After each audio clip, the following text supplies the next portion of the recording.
Graças a Deus, meus queridos, vamos dar continuidade às nossas meditações no livro de Mateus, nos últimos capítulos. Nós estamos caminhando pelos últimos dias da vida de Jesus, ao longo da Semana Santa, ao longo desta que nós conhecemos como a Semana da Páscoa. E nós estamos meditando capítulo a capítulo, e hoje nós chegamos ao capítulo 24, o capítulo bastante famoso, que tem o sermão escatológico de Jesus, o seu sermão profético, e nós queremos tirar algumas lições desse sermão, desse texto, desse capítulo todo, para as nossas vidas. Jesus Cristo faz uma série de afirmações aqui, uma série de alertas ao longo do capítulo 24. Nós não vamos ler o capítulo todo, mas nós vamos nos ater a um determinado ponto do capítulo, onde eu entendo que estão as principais lições para nós. Mas o capítulo começa com Jesus falando da destruição do templo. Ele está com os discípulos andando pela região e tinham acabado de sair do templo e de repente eles olham para aquele templo e os discípulos falam da beleza da construção do templo, falam que o templo era muito magnífico, muito grande, muito suntuoso. Lembrando que esse não é o templo de Salomão, esse é o templo de Herodes o Grande, é um templo reconstruído depois. Então os discípulos estão ali enaltecendo as belezas do templo. Jesus então faz um alerta: olha, eu estou avisando a vocês que nada disso aqui vai ficar em pé, tudo isso aqui será destruído. Jesus Cristo estava falando sobre o que aconteceria no ano 70 depois de Cristo, com a invasão dos romanos a Jerusalém, a destruição de Jerusalém, a expulsão dos judeus da sua terra, a morte também de vários judeus ali, e a destruição completa deste templo que eles estavam admirando naquele momento. Os discípulos então ficam assustados e perguntam: Senhor, quando é que essas coisas vão acontecer? E aí Jesus começa a falar não só da previsão dessas coisas, desses eventos que aconteceriam no futuro próximo, mas ele começa também a falar da sua própria volta, dos elementos que estariam avisando sobre a sua volta. E aí, a partir do verso 3, ele vai falar do princípio das dores, ele vai falar dos primeiros alertas, das primeiras questões que vão chamar a atenção das pessoas para uma eventual volta de Jesus. Ele deixa claro que essas coisas que as pessoas vão ouvir, rumores de guerra, brigas, guerras, fome, todas essas questões são apenas o princípio das dores. E aí, na sequência, ele então vai falar da grande tribulação, vai chamar a atenção dos seus discípulos sobre a grande tribulação, e aí ele vai lamentar, inclusive, pelas pessoas que tiverem que passar pela grande tribulação, pelas mulheres grávidas, pelas pessoas. Ele, inclusive, vai dizer: olha, peçam a Deus para que essa grande tribulação não aconteça no inverno, para que vocês não tenham que passar dificuldades, que ao fugir não tenham que fugir no frio. E aí ele chama a atenção mais uma vez para que durante essa tribulação as pessoas vão dizer: olha, Jesus Cristo está aqui, Jesus Cristo está ali, o Cristo está aqui, o Cristo está ali. Mas ele alerta: não deem ouvidos a essas coisas, porque ainda não é a minha volta, essas coisas estão antecedendo a minha volta. E aí então ele fala da sua grande volta, a partir do verso 29 até o verso 31.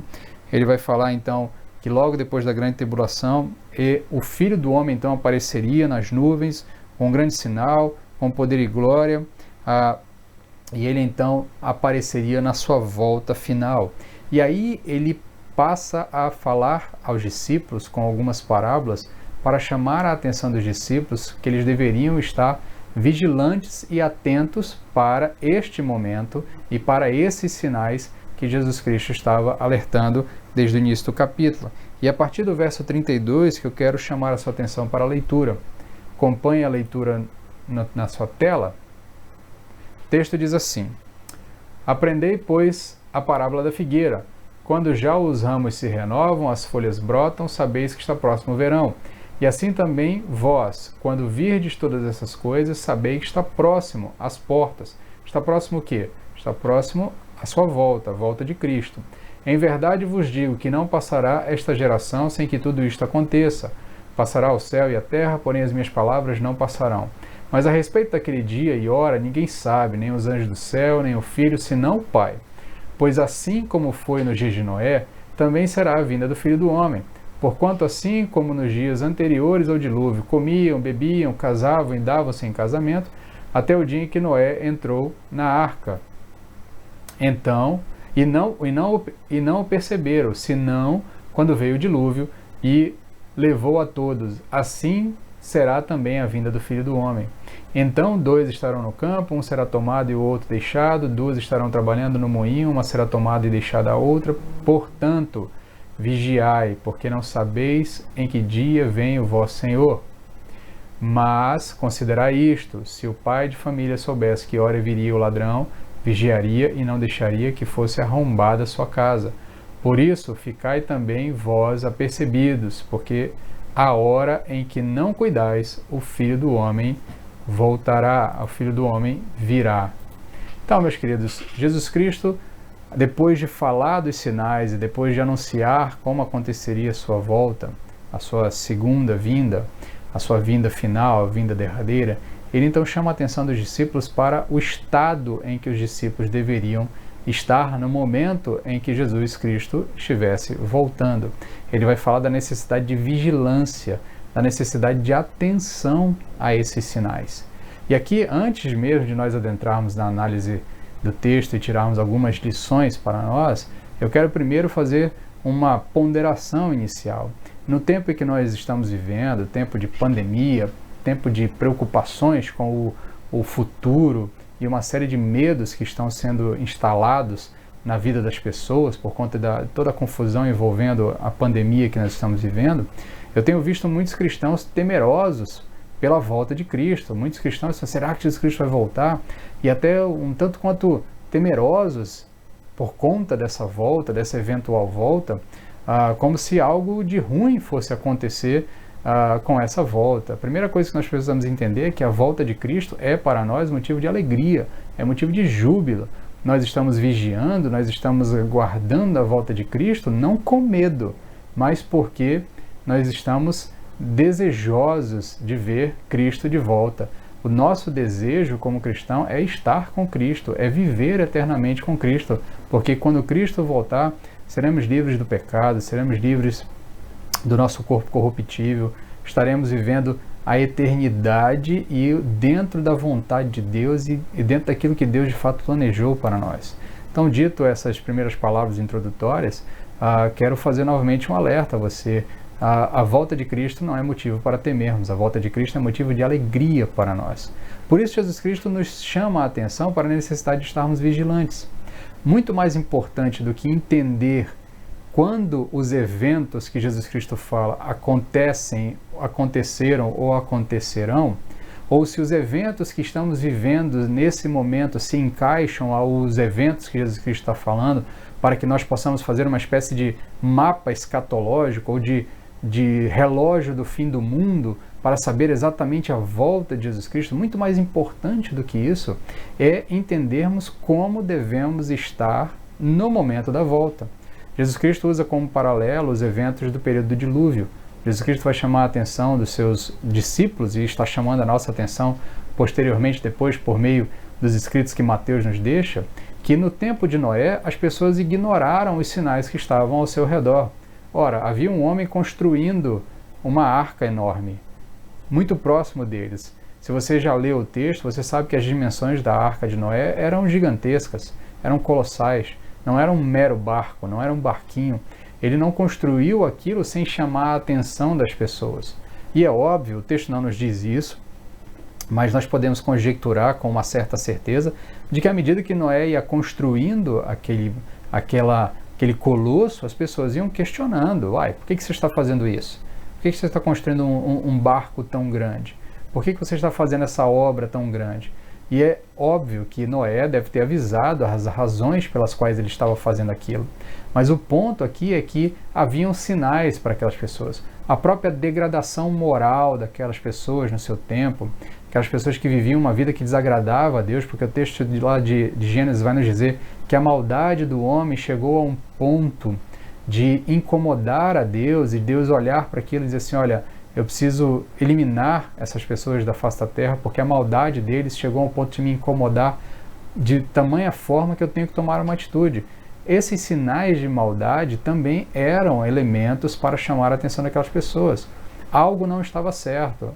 aqueles sinais deveriam ter chamado a atenção daquela população, mas ao contrário, elas simplesmente ignoraram os sinais e viveram como se nada estivesse acontecendo. Viveram alheias aos sinais e alheias à vontade de Deus e alheias ao desejo de agradar a Deus. É esse o alerta de Jesus para nós. Nós não podemos viver alheios aos sinais. Se você está percebendo os sinais da volta de Jesus, é razão para que você esteja cada vez mais alerta, cada vez mais prudente, cada vez mais vigilante, aguardando a sua volta.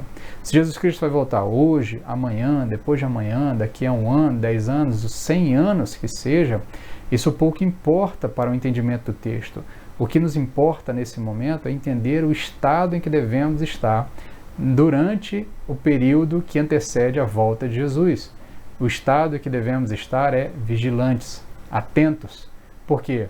Aquelas pessoas não deram atenção a Noé, não deram atenção aos sinais, Noé fechou a porta e então eles não entraram na arca, pereceram e morreram. Tanto é que Jesus Cristo, logo na sequência, no capítulo 25, ele vai contar a parábola das 10 virgens. As virgens que iriam acompanhar o cortejo do noivo, 5 delas estavam preparadas, as outras 5 não estavam. Quando o noivo então chegou, as 5 despreparadas exigiram das 5 preparadas uma ajuda, mas já não dava mais tempo. Elas ficaram, não participaram do cortejo, não participaram das núpcias. Nesse sentido, nós devemos estar alertas o tempo todo. Os sinais estão ao nosso redor. São muitos os sinais da volta de Cristo, mas esses sinais estão ao nosso redor. E a lição para nós, a partir desse texto, é: o nosso estado deve ser de eterna vigilância. Jesus Cristo encerra esse sermão escatológico falando exatamente isso, dizendo: olha, se o pai, se o dono da casa soubesse que momento o ladrão entraria na sua casa, ele estaria vigilante naquele momento, nos outros ele estaria descansando. Por isso é que nós não devemos estar atentos unicamente a uma somatória de sinais para então ficarmos alerta. Jesus Cristo diz: estejam atentos o tempo todo, estejam alertas o tempo todo, porque quando vocês menos perceberem, quando vocês estiverem vivendo como as pessoas do tempo de Noé, alheios aos sinais, o Filho do Homem então vai voltar. E quando o Filho do Homem voltar, não haverá mais possibilidade de restauração ou de salvação. O Filho do Homem volta para julgar, ele não volta mais como Salvador. Por isso, é tempo de vigiar, é tempo de estar atento. E a minha pergunta para você, para finalizarmos essa meditação, é: como você está nesse momento? Você está vigilante? Está atento? Está compreendendo os sinais e os sinais estão fortalecendo a sua vigília pela volta de Cristo? Se você está dessa forma, então você não será pego de surpresa pela volta de Jesus. A volta de Jesus não lhe será uma surpresa. Mas se você não está vigilante, ainda é tempo. Aproveite agora, não deixe para depois. Não deixe para o próximo dia ou para o próximo momento. Confesse Jesus Cristo como seu Senhor e Salvador. Reconheça seus pecados, peça perdão a Deus, arrependa-se e então viva uma vida que agrade a Deus. Viva uma vida que de fato dê provas da sua conversão e esteja vigilante, porque Jesus Cristo está às portas, a sua volta é iminente, a sua volta é próxima, nós estamos mais perto da sua volta do que estavam os discípulos quando ouviram isso. Mas o ponto aqui é: não devemos nos preocupar com a data ou com o momento, mas e sim com o estado em que nós estamos nos preparando para essa volta. Estamos vigilantes? Estamos atentos? Se estamos, então estamos agradando a Deus. Se não estamos, não estamos preparados. Podemos ser pegos de surpresa e perdermos a graça e a bênção da volta de Cristo. E então amargaremos, assim como as pessoas no tempo de Noé amargaram. Por isso, meu querido, fica essa palavra para você nessa noite, para que você esteja vigilante, esteja atento, esteja percebendo os sinais e que os sinais estimulem a sua vigília pela volta de Cristo. Fique na paz, que o Senhor abençoe você e a sua família e nos guarde a todos. Se o Senhor assim nos permitir, amanhã daremos continuidade a essa série de meditações na Semana Santa. Graça a todos, paz a todos, fiquem com Deus. Amém, meus irmãos.